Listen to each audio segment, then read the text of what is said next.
나라라는 제목으로 말씀을 살펴보려고 합니다.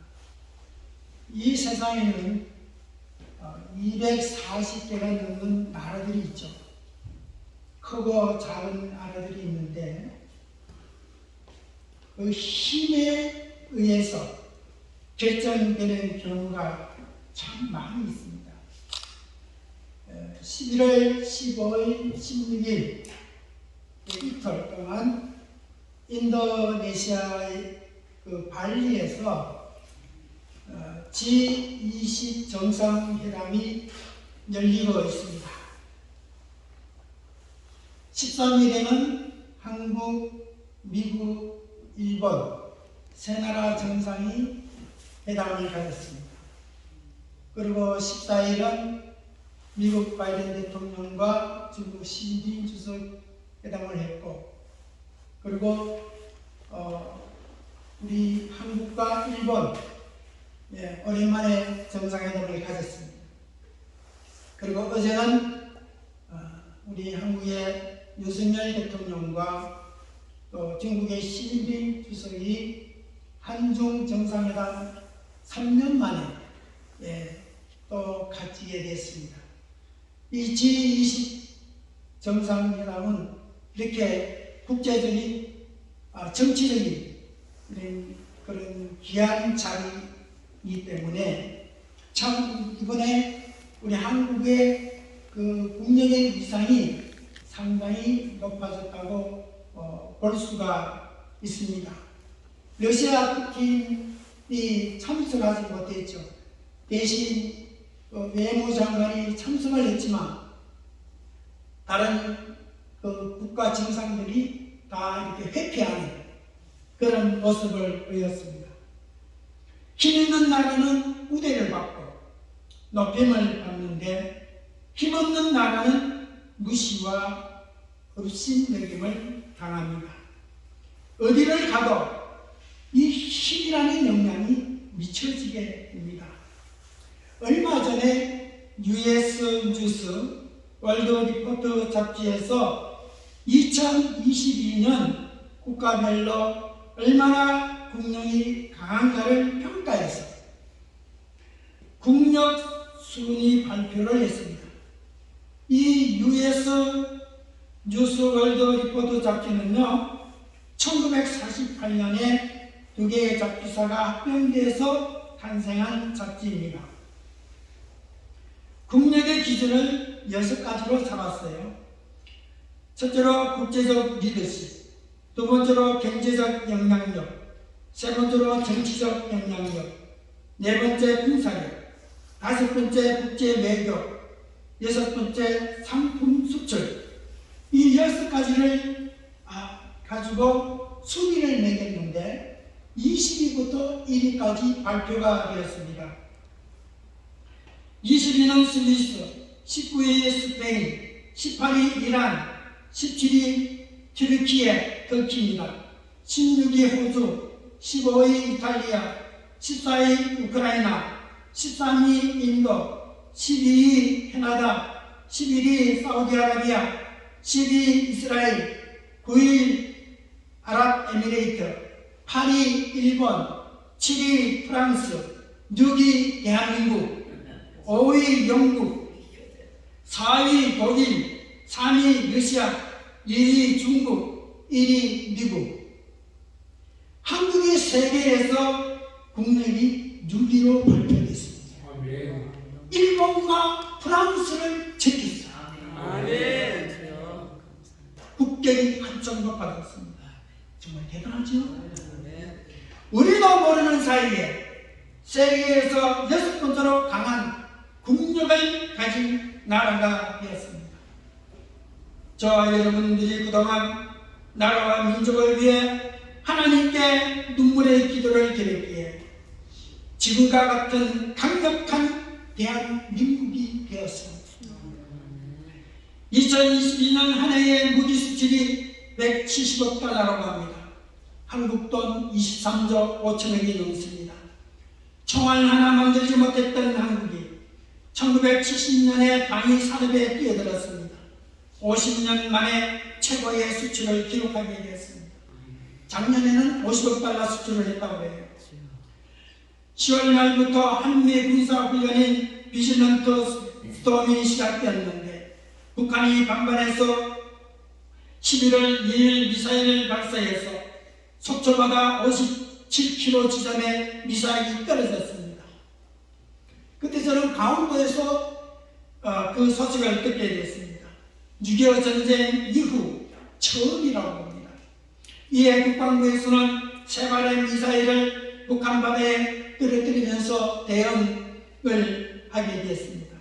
다음날 11월 3일에는 북한이 1만 5,000km 날아가는 ICBM을 발사했습니다. 미국을 겨냥한 거죠. 거기다가 250대의 전투기 전폭기를 하늘에 띄어 날게 하면서 한미 군사 훈련을 맹비난했습니다. 금년에 북한이 미사일을 발사한 것을 금년을 따진다면 약 8천억 가까이 된다고 해요. 지금도 백성들은 굶주림에 흐대기다가 죽어가고 있는데 말입니다. 이 돈이면 식량을 몇 년을 먹일 수도 있습니다. 그런데 지금 식량이 부족하니까 장마당에서 쌀을 팔지 못하도록 금지했다고 합니다. 국가에서 쌀을 팔겠다는 것이죠. 백성들은 양식 구하기가 더 힘들어졌습니다. 김정은이가 자신의 권력을 유지하기 위해서 군사력을 강화하고 있습니다. 김일성 때부터 김정은 시대까지 오직 군사력에만 올인해왔는데 결과적으로 경제가 파탄나서 후진국에서 벗어나지 못하고 있습니다. 이처럼 어느 나라나 국력이라는 것이 아주 중요합니다. 한 나라의 국력이 약하면 강한 나라에게 멸망당하는 것이 인류 역사에서 보편적으로 일어나는 현상입니다. 약한 나라들은 강대국의 tum방거리 속에서 살아남기 위해서 외교라는 전술을 사용합니다. 2022년 2월 25일에 러시아 푸틴 대통령이 우크라이나 침공을 명령했습니다. 3일 만에 전쟁할 것이라고 가볍게 얘기했는데 생각지 않는 변수 때문에 무기가 고갈되어서 북한의 도움을 받는 지경에까지 이르게 되었습니다. 이제는 전쟁에서 승리를 장담할 수 없게 되자 핵무기를 사용할 수 있다고 엄포를 놨지만 미국과 유럽의 강력한 반발에 부딪혀서 이제는 러시아가 위협을 받는 지경에 처하게 될 때만 핵무기를 사용하겠다고 한국은 물러났습니다. 핵무기를 사용하는 순간 미국과 유럽의 강력한 전쟁 대비에 된다면 러시아가 붕괴할 수도 있다는 위기감을 가진 것 같습니다. 11월 11일 우크라이나 군이 남쪽 지역인 헤르손주를 8개월 만에 탈환했습니다. 우크라이나 군에게 힘이 실리면서 전세가 점점 바뀌어가고 있습니다. 이렇게 전쟁에서 힘이 나는 것이 이렇게 중요합니다. 교회로 가는 공동체 역시 마찬가지입니다. 힘의 구조에서 하나님을 생각합니다. 교회에서 하고 있는 모든 것들이 힘의 구조에 매인 채 힘으로 드러나고 있습니다. 헌금 역시 마찬가지죠. 교회가 문을 닫지 않기 위해서는 운행에 필요한 돈이 있어야 합니다. 돈으로 사는 세상에서 돈이 없는 교회는 문을 닫을 수밖에 없습니다. 이번 코로나 시대에 비대면 예배를 드리다가 수많은 교회들이 헌금이 들어오지 않아서 운영이 되지 못해 문 닫는 안타까운 일들이 많이 발생했습니다. 1만 개가 넘는 교회가 문을 닫았다고 합니다. 지금 한국교회가 특히 대형교회들이 세상의 힘의 구조를 따라가고 있는 것은 아닌지 살펴봐야 됩니다. 이것을 위해서 오늘 우리가 말씀 앞에 섰습니다. 설교라는 것은 좋은 말을 듣고 가는 시간이 아닙니다. 말씀이 입에서는 달지만 속에 들어가게 되면 쓰게 된다고 했습니다. 말씀은 언제나 인간을 칩니다. 깨닫게 합니다. 마음속에 있는 죄를 짚어내고 숨겨두었던 부끄러움을 정당하게 드러내는 것이 말씀입니다. 말씀은 진리의 길이요 생명의 길로 인도해 줍니다. 따라서 말씀을 제대로 만난 성도는 말씀을 통해서 내 자신을 발견할 수 있습니다. 하지만 자신의 수치가 드러나는 현장에서 마냥 즐거워할 수만 없겠죠. 말씀에 찔리게 되면 듣는 성도들 가운데 두 가지 반응이 나타납니다. 성경 말씀에 보니까 베드로의 설교에 수많은 이스라엘 사람들이 마음이 찔려서 회개하고 구원받았습니다. 하지만 스데반의 설교를 듣던 이스라엘 사람들은 마음이 찔려서 돌로 쳐 죽였습니다.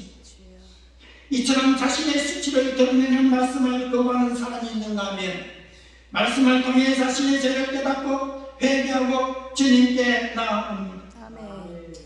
내 평생 살아온 길을 돌아보니 걸음마다 자음마다 다 죄입니다. 쓰리고 아픈 마음 가늘기로 써서 골고다 언덕길을 지금 찾아옵니다. 말씀 앞에 서서 자신을 들여다보게 되면 죄인이라는 사실을 깨닫게 되는 것입니다. 진실한 회개를 통해서 나의 수치를 가려주시고 기억도 하지 않으시는 하나님을 바라봄으로써 참된 평강과 즐거움을 회복할 수가 있게 되는 것입니다. 성도의 약함을 통해서 하나님의 강하심이 나타납니다. 자신의 힘으로만 살려고 하는 나라는 망하게 되어 있습니다. 우리는 이것을 오늘 본문 말씀을 통해서 확인할 수가 있죠. 우리가 갖고 싶어하는 힘이 하나님에게는 어떤 대우를 받는지를 다시 한번 확인해 보도록 하겠습니다. 본문 말씀에 보니까 그들이 그 모든 군대를 거느리고 나왔으니 백성이 많아 해변에 수많은 모래 같고 말과 병거도 심히 많았으며 이 왕들이 모두 모여 나와서 이스라엘과 싸우려고 메론 물가에 함께 쳤더라. 이스라엘 백성들이 가나안의 남부 지방을 점령하자 이 소식을 듣게 된 하솔왕 야빈이 북부와 동서편에 있는 가나안 족속들에게 편지를 보냈습니다. 이스라엘과 대항을 하기 위해서 연합군을 결성했습니다. 그들이 믿는 것은 많은 수의 군사와 병거였습니다. 이스라엘을 치기 위해서 모여든 군사가 얼마나 많았던지 해변에 수많은 모래처럼 많다고 성경은 우리에게 알려주고 있습니다. 가나안 족속은 많은 수의 군사와 병거를 믿었습니다. 이것만 있으면 이스라엘쯤은 문제없이 전멸시킬 수 있다고 생각했습니다. 그들의 눈에는 이스라엘의 배후에 계시는 하나님을 보지 못했습니다. 단지 자신들보다 숫자가 적고 무기도 하찮은 이스라엘만 보였습니다. 하나님을 보지 못했기 때문에 자신들이 가지고 있는 군사력만 보게 된 것이죠. 누가 봐도 객관적으로 이스라엘이 패배를 당하고 가나안 족속이 승리할 것으로 보였습니다. 자신들이 힘에 자신만만했습니다. 하지만 전쟁의 결과는 가나안 족속의 참담한 패배로 끝이 났습니다. 6절 말씀에 여호와께서 여호수아에게 이르시되 그들로 말미암아 두려워하지 말라. 내 임할 때에 내가 그들을 이스라엘 앞에 넘겨주어 멀살시키리니 너는 그들의 말 깃발에 힘줄을 얹고 그들의 병거를 불사르라. 하나님께서는 전쟁 시작 전에 이스라엘에게 승리할 것을 약속해 주셨습니다. 이스라엘에게 승리를 약속하신 것은 이스라엘이 옛것은 아니라 이스라엘을 통해서 하나님의 강하심을 드러내기 위한 것입니다. 다시 말씀드리면 승리라는 것은 인간의 힘과 숫자에 있는 것이 아니라 하나님께 있다는 사실입니다. 많은 숫자와 보이는 힘을 의지하지 말라는 것입니다. 300명의 기도원 군사들이 메뚜기처럼 달려드는 수많은 위대한 군대를 격파시킨 것처럼 인간이 끌어모은 모든 것은 하나님의 힘 앞에서는 지푸라기보다도 못한 것입니다. 인간의 힘으로 의지하지 않는 것, 이것이 바로 진심으로 하나님을 아는 자의 모습입니다. 세상 것으로 힘을 쏟는 자는 절대로 자신의 모든 것을 하나님께 의지하지 못합니다. 힘만 있으면 되는데 굳이 하나님께 모든 것을 맡기고 그냥 따라가는 것은 어리석은 자세라고 생각합니다. 순교를 한다고 할 때 사람들이 생각하는 방법은 돈입니다. 돈만 있으면 얼마든지 순교할 수 있다고 얘기합니다. 군세 역시 마찬가지로 돈만 있으면 얼마든지 할 수 있다고 얘기합니다. 믿음으로 교회에 돈을 바치는 것이 해결책이지, 그냥 하나님께 모든 것을 맡기고 주신 대로 한다는 것은 게으른 것이고 믿음이 없다고 말합니다. 이것은 바로 눈에 보이는 숫자와 병거를 의지하고 이스라엘과 대적하려고 나온 가나안 족속과 같은 모습입니다. 돈만 있으면 해결되니까 하나님 돈만 주세요. 과연 하나님을 믿는 것일까요? 이것은 단지 돈을 벌기 위해서 하나님을 이용하는 것에 집중하지 않습니다. 결국 하나님이 힘이 아니라 돈을 힘으로 이기는 것이죠. 이러한 교회는 교인 수와 재정의 액수를 과시합니다. 돈을 보내는 선교사의 숫자와 부재를 하고 있는 숫자를 과시하면서 자신들의 능력과 힘을 전구합니다. 이러한 교회는 약자인 예수님은 절대로 환영을 받을 수가 없습니다. 그 옛날 이스라엘에 있었던 상황이 오늘날 우리 한국교회에서도 이런 사태가 벌어지고 있습니다.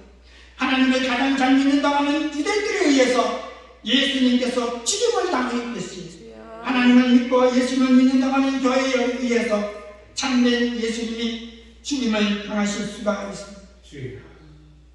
하나님께서 말씀하시길 가나안 족속을 쳐서 몰살시키고 그들의 병거를 불사르고 말 깃발의 힘줄을 끊어버리라. 말의 깃발의 힘줄을 끊어버리라는 것은 말이 군마로서 제구시를 못하게 하는 것이죠.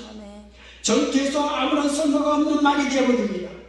그런데 하나님께서 가나안 족속의 병거를 불사르고 말의 힘줄을 끊어버리라고 하신 이유가 뭘까요? 그것은 예당초 이스라엘의 승리는 많은 수의 군사와 병거와 말에 있는 것이 아니라 하나님에 의해서 이 승리라는 것을 말을 두고 있습니다. 하나님께서 승리하게 하신 것이기 때문에 이스라엘 백성들은 하나님만 의지합니다. 만약 이스라엘이 가나안 족속이 남긴 병거와 말을 모은다면 그것은 하나님이 아닌 세상 것을 의지할 수가 있습니다. 그렇게 된다면 이스라엘도 가나안 족속과 똑같은 존재에 지나지 않습니다. 시편 33편 16절 10절 말씀해 보니까 많은 군대로 구원하던 왕이 없으며 용사가 힘이 세워도 스스로 구원하지 못하는도다. 구원하는데 군만은 흑되며 군대가 많다 하여 또 능히 구하지 못하는도다. 구원은 힘에 있지 않다는 말씀입니다. 따라서 인간들이 소망하고 모으기를 힘쓰는 힘에 관심을 두지 않고 사는 자가 바로 하나님을 아는 진정한 성도입니다. 시편 20편 7절 말씀에서도 어떤 사람은 병거, 어떤 사람은 말을 의지하나 우리는 여호와 우리 하나님의 이름을 자랑하리로다. 할렐루야! 병거와 말을 의지하는 것은 세상적입니다. 북한을 보십시오.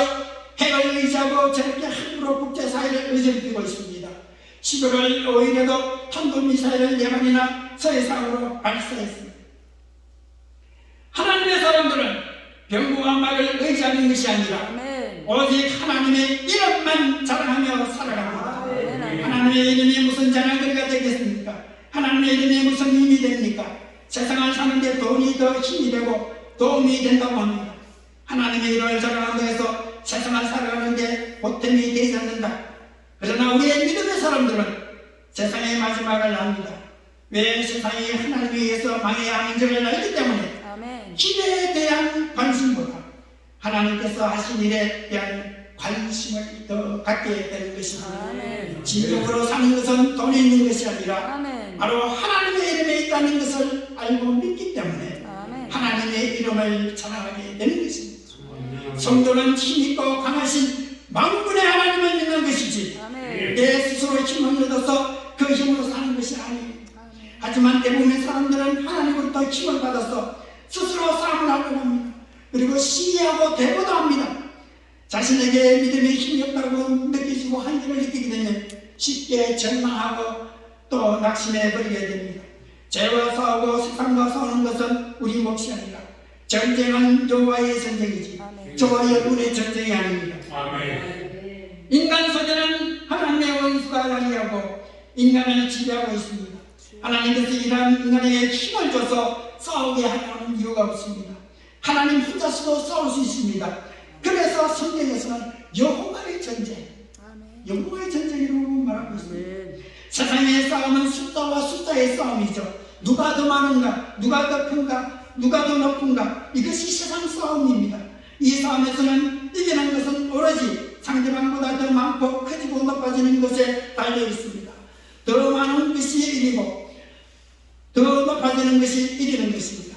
이것이 바로 세상 싸움이고 사고방식입니다. 가나안 역시 이러한 싸움을 하고 있기 때문에 해변에 수많은 모래처럼 많은 군사와 병거를 끌고 나왔습니다. 누가 더 많고 더 큰가를 비교해보자는 것이죠. 그리고 우리가 더 많고 더 크니까 우리가 이길 수 있다고 판단을 한 것입니다. 이러한 가난을 철저하게 진멸시키시고 병거를 불사르고 말의 기준을 끊어버렸습니다. 이것은 하나님의 싸움은 숫자의 싸움이 아니라는 것을 보여드리는 것입니다. 하나님의 싸움은 힘의 싸움이 아니라 죄와 의의 싸움입니다. 의와 죄의 싸움이 하나님의 전쟁이지 결코 숫자 싸움이 아닙니다. 하나님은 세상을 숫자로 판단하지 않으십니다. 아무리 많은 수의 교인이 있고 재능이 많고 거대한 예배당이 있다고 해도 하나님께서는 그것을 기준으로 판단하지 않습니다. 하나님의 판단의 기준은 무엇이냐? 의. 인간의 의가 아니라 하나님에게서 나오는 의가 있는가를 보십니다. 하나님의 의를 모르는 자들은 자신의 인류와 도덕의 힘으로 삼습니다. 하지만 하나님의 의가 있는 성도는 자신의 의를 포기하고 자신의 힘을 포기하고 오직 하나님에게만 의가 있음을 인정하는 것입니다. 그래서 하나님의 전쟁에 군사로 선택받은 이스라엘 백성들은 인간의 그것도 의지하지 아니하고 오직 하나님 이름만 자랑했습니다. 우리 세계 건강 봉사대회와 성주 반석교회는 하나님의 이름을 자랑하시는 주님의 이름으로 축원합니다. 하나님께서 함께하시면 기적의 역사가 나타납니다. 하나님께서 함께하시면 권능의 역사가 나타납니다.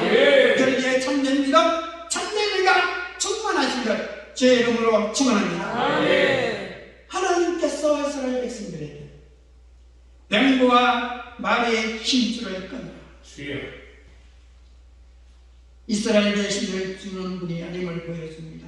하나님은 오직 이스라엘 백성들이 의가 있는 자로 살아가기를 원하십니다. 하나님의 전쟁은 의와 죄의 싸움이라고 말씀을 드렸습니다. 우리는 그 전쟁의 도구로 선택을 받았습니다. 따라서 성도는 하나님의 전투의 도구입니다. 바로 하나님의 군대죠. 여호와의 군대는 세상 싸움을 하지 않습니다. 숫자 싸움을 하지 않습니다. 어느 교회가 더 교인 수가 많느냐, 쓸데없는 싸움에 관심을 두지 않습니다.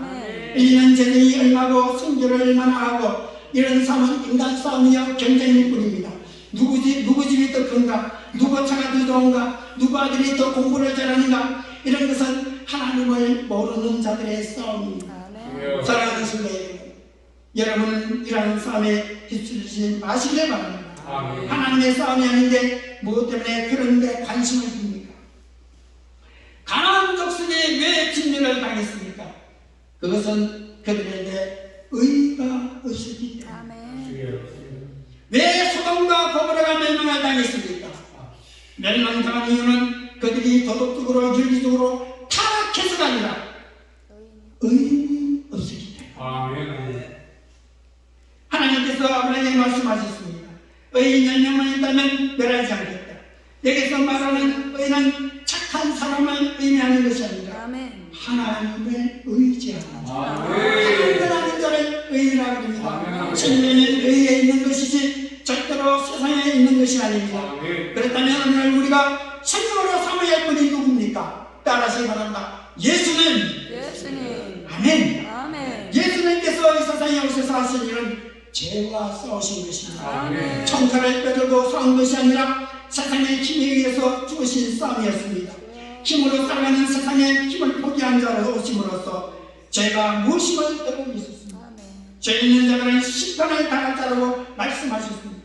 사랑하는 우리 애원 여러분, 이것 하나만큼은 꼭 명심하시기 바랍니다. 힘으로 사는 세상에 성도는 어떤 모습을 보여야 할까요? 성도는 예수님과 일치된 모습을 보여요. 아멘. 힘을 포기하는 자, 우리는 약자의 모습을 보여요. 약자.